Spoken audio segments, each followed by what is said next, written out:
The Boy Sadler, Cats, by Chris Sadler. Hello there, how you diddling? The Boy Sadler's the name, pottering around North Norfolk's the game. Hello and welcome to you. Now, last time we spoke I told you a bit about my missus, Dangerous Doris. She's an attractive woman, in many ways, but I love her very much anyway. A very caring woman, especially for our two cats, Monster and Munch.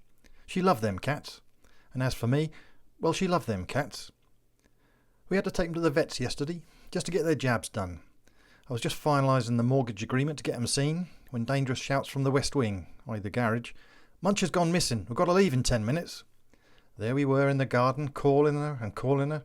It took a whole 9 tick-tocking minutes of biscuit-rattling, low-grade cursing and general angst to get that animal back in the house. But we did it eventually. But that wasn't the half of it. We still had to get her in the pet carrier. That's Munch, not Dangerous.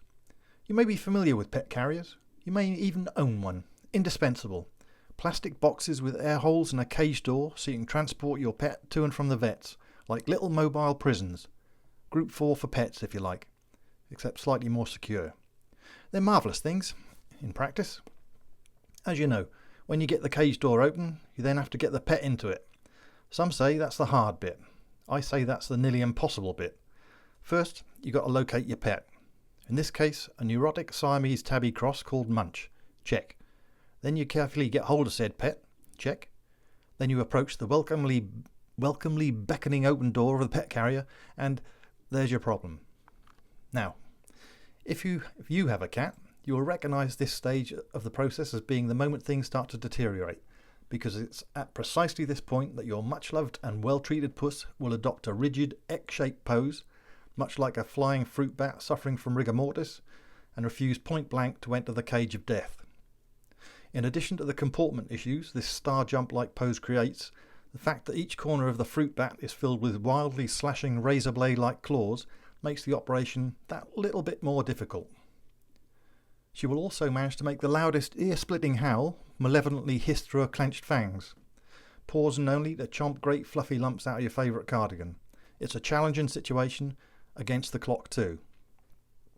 I've found the only way to do it is to momentarily distract her by dangling half a pound of catnip smeared liver behind her left ear while making Hannibal Lecter noises, which gives you half a chance to gently stuff her into the box, slamming the cage door behind her, all while trying to stem the blood flow from a damaged finger or face. It's always advisable to wear industrial strength gardening gloves for this stage. If you don't have any, extra thick cushioned oven gloves will do. Anyhow, having achieved this spiky little task, you may be thinking, job done. Think again. You've got another cat to get in there. It's a double-sized box after all. Monster. That's not a comment on the situation, that's just a name. Monster has to go in there too. To get the second cat into your pet carrier, you need to repeat all the previous steps, usually after liberal application of Savlon, Dettol and plasters to your most severely affected areas, whatever it takes to minimise the blood loss, frankly, and to ensure your continued consciousness. But once you've achieved your goal of successfully packing your felines, converting their cell from a single to a double, you're home and dry and off to the vets. After the cat equivalent of a spa session, a quick weigh-in, tummy massage, haunch grope and mouth inspection, the vets inevitably give both cats a clean bill of health and we take them home again. Of course you have to pay, which is a shame. That money was going to bury me. At least the vets have the problem of getting Tiddles the Revenge back into the pet carrier. See, fair's fair. But we love them cats, and when we got them home they were right as rain. Gave them some nosh and it was like nothing had happened.